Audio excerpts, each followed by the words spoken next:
Eh, Contanos, ¿cuál es tu relación con AUBA?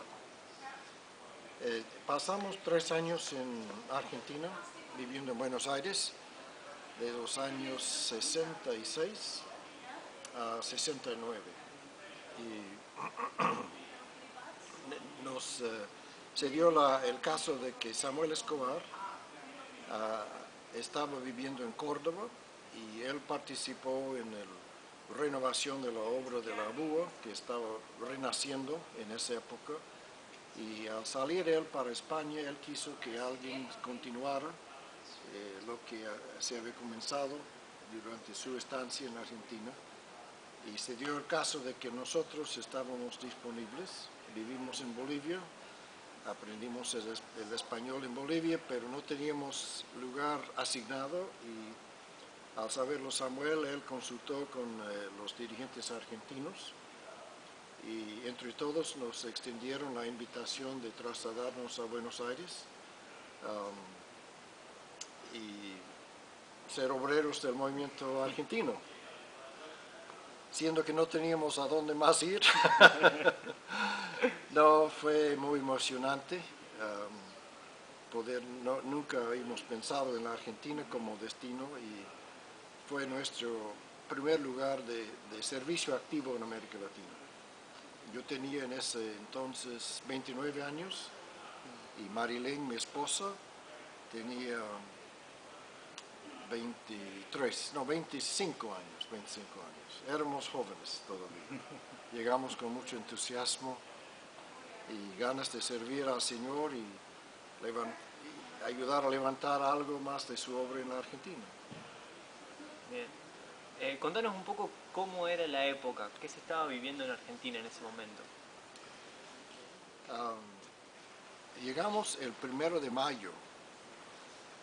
Era una experiencia interesante para nosotros porque era un día en que no estaba nadie trabajando y llegamos sin conocer a nadie a Buenos Aires el 1 de mayo. Conocimos a Estela Sharpin, pero nadie estaba para recibirnos, me acuerdo, porque no nos dimos cuenta que era día feriado. Pero la situación política era que habían triunfado los peronistas en una elección antes que llegásemos, no me acuerdo cuándo, pero los militares estaban cada vez más descontentos con lo que era el trayectorio del grupo en el poder. Entonces hubo un golpe militar casi a un mes de nuestra llegada. Se daba el caso que yo estaba en un retiro para pastores en Córdoba, me parece, en la Sierra de Córdoba, auspiciado por Visión Mundial. Y mi esposa estaba sola en Buenos Aires y empieza a escuchar música marcial y el programa de radio se cortó y empezó a escuchar anuncios de militares y estaban hablando de que cómo los militares habían tomado el poder. El que era el general era Juan Carlos Onganía. Y empezó un periodo de gobierno militar que duró todos los 3 años que estábamos en la Argentina. Era un gobierno en un principio con buenas intenciones, pero se volvió muy agresivo, muy represivo. En el ámbito estudiantil dominaba la ideología marxista. Era de moda, por así decirlo, la idea de aquí había un camino de cambio social. Y ya que en toda América Latina había tanta injusticia, tanta pobreza, riqueza, opresión, situaciones intolerables, el marxista ofrecía un futuro, una esperanza. Y en Argentina se daba lo mismo. Había mucha agitación en las universidades. Y llegó a cierto auge en los años 68, cuando nos tocó vivir, Alrededor del mundo había protestas estudiantiles en Alemania, en Francia, en toda América Latina. Hubo un terrible masacre en México, la noche, lo que llaman la noche de Tlatelolco, cuando centenares de estudiantes fueron matados por soldados, murieron estudiantes en Estados Unidos. Era un tiempo de revolución, trastorno social enorme alrededor del mundo, pero la inspiración era quizás más que nada era marxista. Ahora, en esa situación, nosotros éramos como americanos, éramos vistos como los enemigos de todos. En todas las paredes veíamos letreros Yankee, go home. Y alguien aprovechó para agregar vía Pan American, que era una línea aérea de ese entonces. Pero había cierta sospecha, hostilidad hacia americanos, entonces nos sentimos muy inseguros nosotros. ¿Qué hacíamos aquí siendo los enemigos de la revolución en un ambiente revolucionario? Pero gracias a Dios se abrieron sus brazos, nos recibieron con mucho afecto y cariño y nos sentimos muy a gusto en Buenos Aires y en Argentina.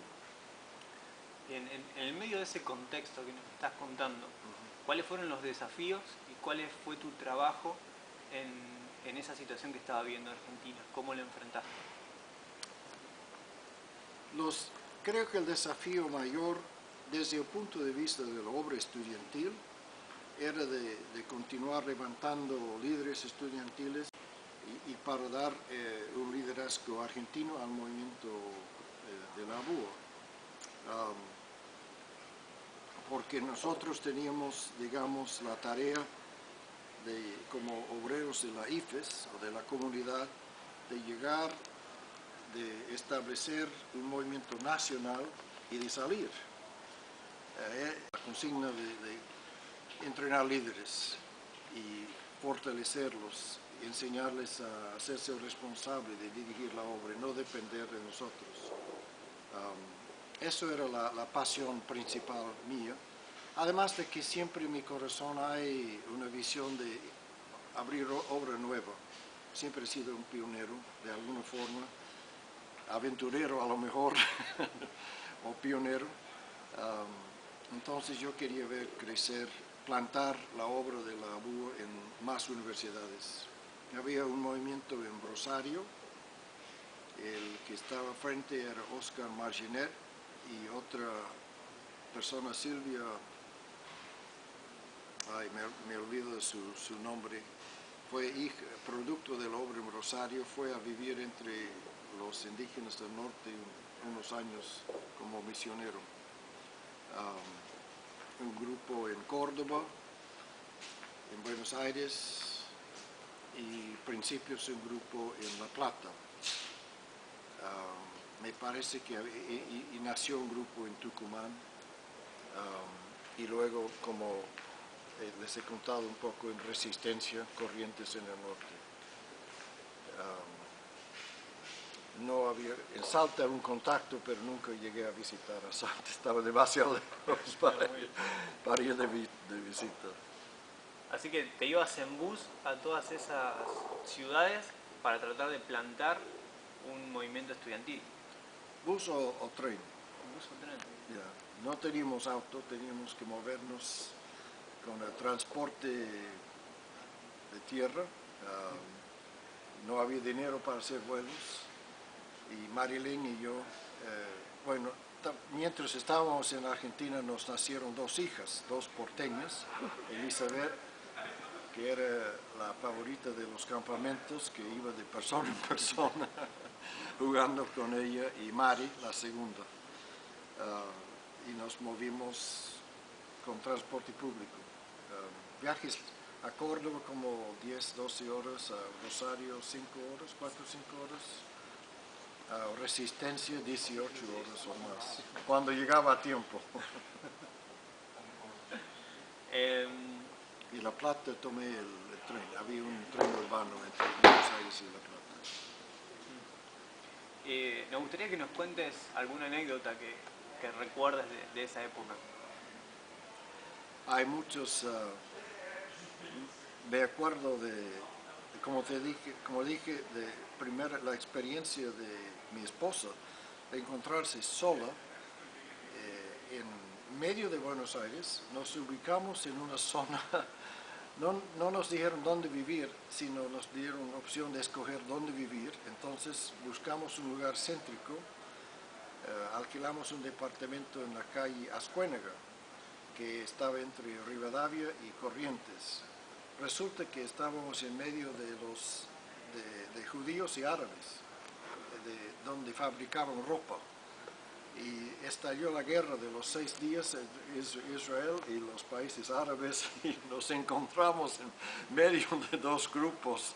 Felizmente ni éramos judíos ni árabes, entonces salimos bien.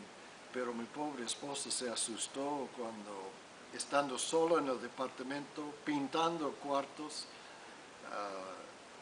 ella escuchó la música y los anuncios en radio de un golpe militar y escuchó inclusive el ruido de los tanques rodando por la calle Rivadavia hacia la Casa Rosada, porque vivimos a 2 cuadras de Rivadavia. Y me acuerdo más que nada de esos primeros encuentros porque éramos totalmente nuevos. Y otro recuerdo, me acuerdo que salí con estudiantes una noche, casi mi primera salida, y fuimos a un restaurante y pidieron pizza y cerveza.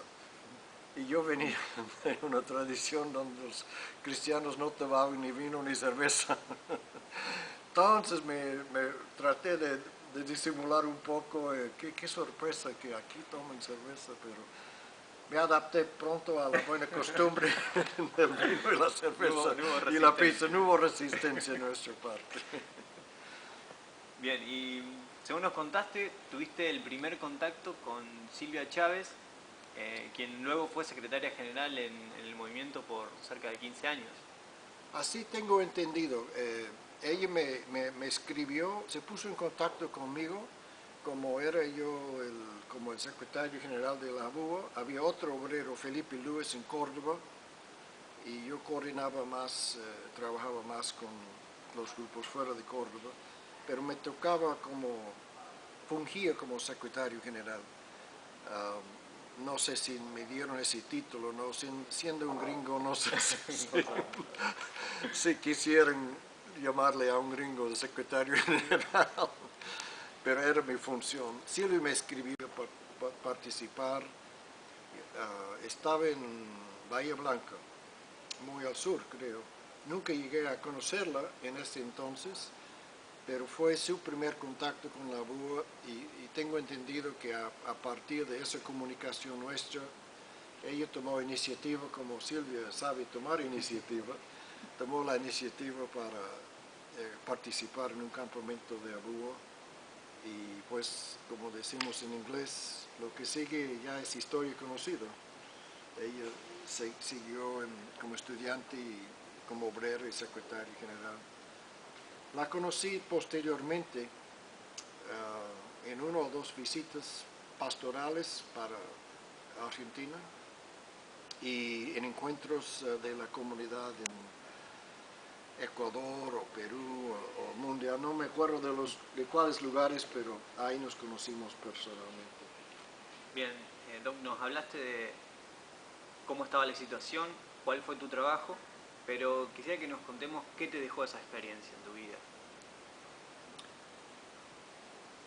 Bueno, primero nos encariñamos mucho con los argentinos y me acuerdo con mucho afecto y emoción de las amistades. Al principio nos vieron con cierta sospecha, como dije, pero muy pronto descubrieron que cómo éramos, quiénes éramos, y se abrieron sus corazones y nos hicimos muy íntimos amigos. Y me acuerdo más que nada de amistades, de conversaciones, de campamentos juntos, de viajes, de labores, de hablando con muchos de los estudiantes de sus planes de novios, de matrimonio. Y nos dieron el gusto de ver casarse varios que se conocieron, como suele suceder en movimientos estudiantiles, como novios. Pero realmente Buenos Aires, el tiempo en Argentina fue donde comenzamos una carrera de unos 25 años de servicio en América Latina. Yo llegué convencido del llamamiento de Dios sobre nuestra vida, pero no había puesto a la prueba nuestra idoneidad para servir al Señor en ese ambiente tan hostil a americanos. Y entonces salí con profunda gratitud a Dios por lo que había visto hecho por la mano de Dios. Algunos que eran estudiantes en ese entonces, Aníbal Moreras, luego su esposa Inés, Héctor Goya, Susana Sigolini, se casaron, Santiago Tomeo, ¿quién más? Rodolfo Bruch en Rosario, la familia Powell en Tucumán, Felipe y Rosita Lewis en Córdoba, la familia Sandrino en Villa María, seguro estoy olvidándome, Estela Sharpen. Estela ya no era estudiante, pero era amiga íntima nuestra y era de las primeras que nos recibió con mucho afecto en la Argentina y nos hizo sentir en casa. Pero salí, como dije, como Marilyn y yo los dos hemos dicho, uno de los momentos más dolorosos de nuestra vida fue cuando salimos de Buenos Aires. Hasta el recordarlo me trae mucha emoción a la voz y todo. Llegamos a amar mucho a Argentina y a los argentinos, aún a los porteños. Bien, y para ya terminar, quisiera que digas unas palabras para los estudiantes que están hoy día y para las personas que ya pasaron por el movimiento. ¿Qué mensajes te gustaría darlos a los estudiantes que están hoy día en AUBA? Bueno, estoy hablando desde la perspectiva de unos 50 años en el Ministerio Estudiantil, entonces tengo la ventaja de no solo tener teorías y creencias, sino de la vivencia de la fidelidad de Dios. Vale la pena invertir su vida en el reino de Dios y vale la pena trabajar con estudiantes, porque ahora a esta perspectiva he conocido, he visto de primera mano cómo lo que se siembra en la vida de los estudiantes puede seguir llevando fruto por años y años, hasta nuevas generaciones. Aquí estoy en Polonia conociendo hijos, hijas de quienes fueron estudiantes de nuestra época y que seguramente llegarán a ver sus hijos en AUBA y sirviendo al Señor en muchos lugares y vocaciones claves para el reino de Dios. Así que vale la pena esa labor, pero vale la pena seguir el rumbo de servir al Señor. No es en vano, el fruto vale la pena. Bien, Doug, como representación de AUBA junto con Eileen, no nos queda más que darte gracias por el tiempo gracias por ser parte de la historia de AUBA y es un privilegio conocerte, conocer tu pasión, conocer tu historia y realmente creo que nos inspira a seguir apostando a este ministerio, a seguir trabajando en él y creo que va a inspirar a muchos allá en Argentina esto. Realmente estamos muy contentos, es un regalo de Dios poder tener esta charla, poder conocer más de lo que es nuestro pasado como movimiento y saber que cuántas vidas impactó y cuánto más todavía hay por hacer. Bueno, ustedes solo sirven para validar lo que he dicho, que Dios trae y saca obreros, pero continúa su obra. Así que ustedes son fruto de la obra de otras generaciones. Ojalá que Dios les conceda el gozo de 30, 40 años, mirar hacia atrás y descubrir algo de lo que Él ha hecho a través de sus años de estudiantes y después. Señor les bendiga, les haga fructificar por largos años. Bueno, Doc, muchísimas gracias. Ya es de novios. Muchísimas gracias. Muy emocionante. No, realmente.